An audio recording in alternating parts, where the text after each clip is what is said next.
আসসালামু আলাইকুম এভরিওয়ান, কেমন আছেন সবাই? বেশ কিছুদিন পর আবার আসলাম ছোট্ট একটা রান্নার ভিডিও নিয়ে।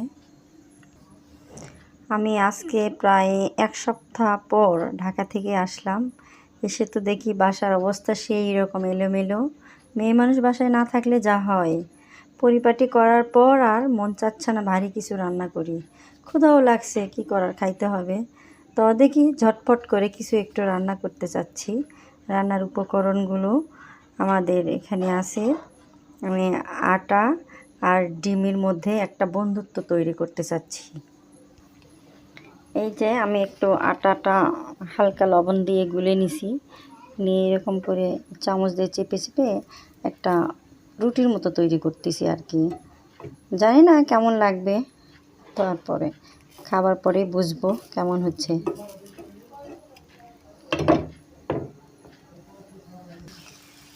এই আমার প্রায় হয়ে গেছে।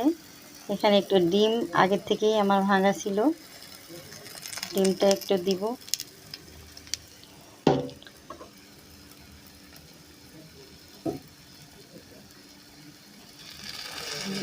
এখানে যদি ধনে পাতা থাকতো অনেক টেস্ট লাগতো আমার মনে হয়।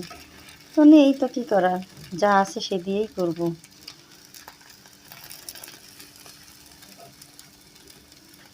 চটপট করে রান্না করতে হবে তো।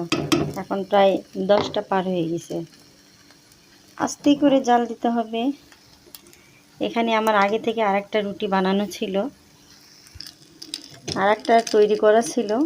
এটা দিয়ে আমি ডিমটাকে লক করে দিব যেন বাইরে না বেরোতে পারে।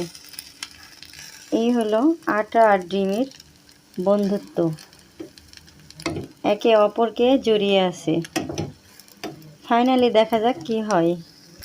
আমার এক সাইড হয়ে গেছে, আর এক সাইড একটু উল্টে নিলাম, নিয়ে আস্তে আস্তে একটু চেপে চেপে চেপে চেপে নিচ্ছি যাতে ডিমের মাঝে কাঁচা না থাকে। দুই পাশটা একটু ভালো করে উল্টে নিলাম, আবারও নিয়ে মাঝখানে একটু চেপে চেপে দিচ্ছি। ফাইনালি আমার হয়ে গেছে। দেখেন কত সুন্দর মনে হচ্ছে আমি একটা কেক তৈরি করছি। এই রকম আমি এখন আস্তে আস্তে করে এটা কেটে কেটে খাবো। আপনারাও খেয়ে দেখবেন কেমন লাগে। ওকে, আল্লাহ হাফেজ। আসসালামু আলাইকুম এভরিওয়ান, কেমন আছেন সবাই? বেশ কিছুদিন পর আবার আসলাম ছোট্ট একটা রান্নার ভিডিও নিয়ে। আমি